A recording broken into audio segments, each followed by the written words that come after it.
Hyperbaric oxygen therapy, the most broad-based, wide-ranging gene therapy known to man. Sounds crazy, doesn't it? Gene therapy, what does that mean? Usually it's thought that we are directly affecting the genes or changing the genes.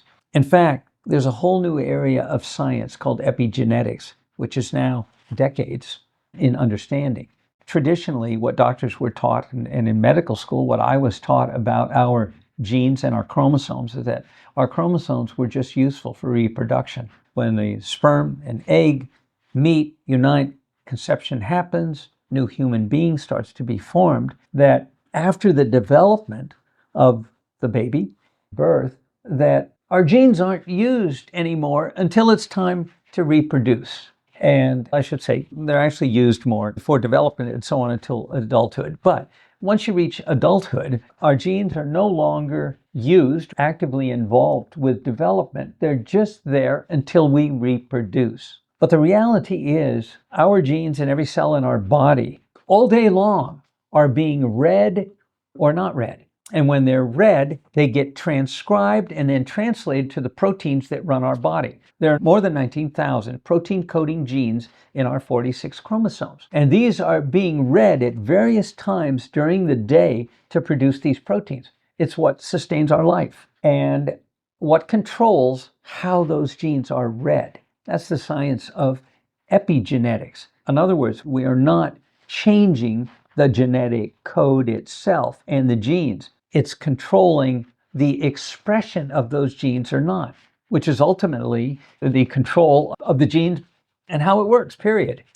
And as it turns out, the reading of those genes is controlled by proteins that sit on those genes and other proteins called microRNA that signal the initiator and promoter sections of the gene to either be read or not. And what happens is, when the signal from the mRNA or other signals cause that protein or the cluster of proteins to be affected, they change their conformation, their electrical charge, lift off of the gene, and allow it then to be read. It turns out our lifestyle habits, as well as all of so many environmental influences, but specifically chemicals, tobacco, alcohol, drugs, etc., affect those proteins that sit on the genes.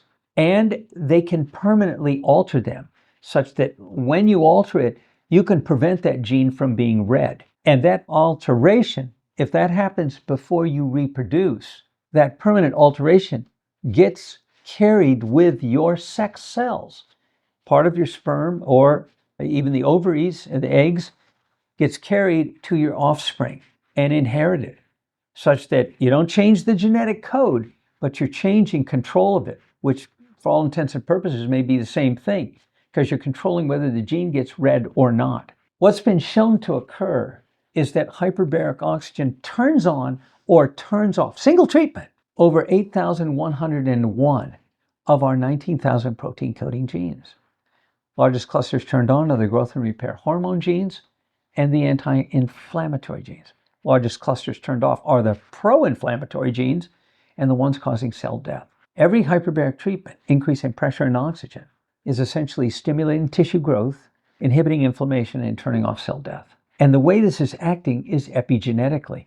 Hyperbaric oxygen is affecting the proteins that are sitting on these genes, and who knows what other factors associated with it, to either have these proteins change conformation, lift off, change their electrical charge, but allow the genes to either be read or clamp them down. And it turns out that pressure and oxygen have independent effects on these genes, and different genes have overlapping effects and have an interactive effect where they affect each other. In particular, the higher oxygen you go, higher levels of oxygen, you shut down some of the genes that are affected by pressure. Overall, more genes are affected by barometric pressure than the oxygen. So what we have, people talk about gene therapy. They talk about, oh, they've got a product or some biologic that affects one gene, or they insert a new gene into our DNA, or a replacement gene. Hyperbaric oxygen is affecting up to 40% of all of these genes. And it doesn't alter the DNA code. We're altering the expression of these genes or the suppression of them. So what we have is the most wide-ranging, broad-based, natural, organic, if you will, clean way to affect our genes and our health.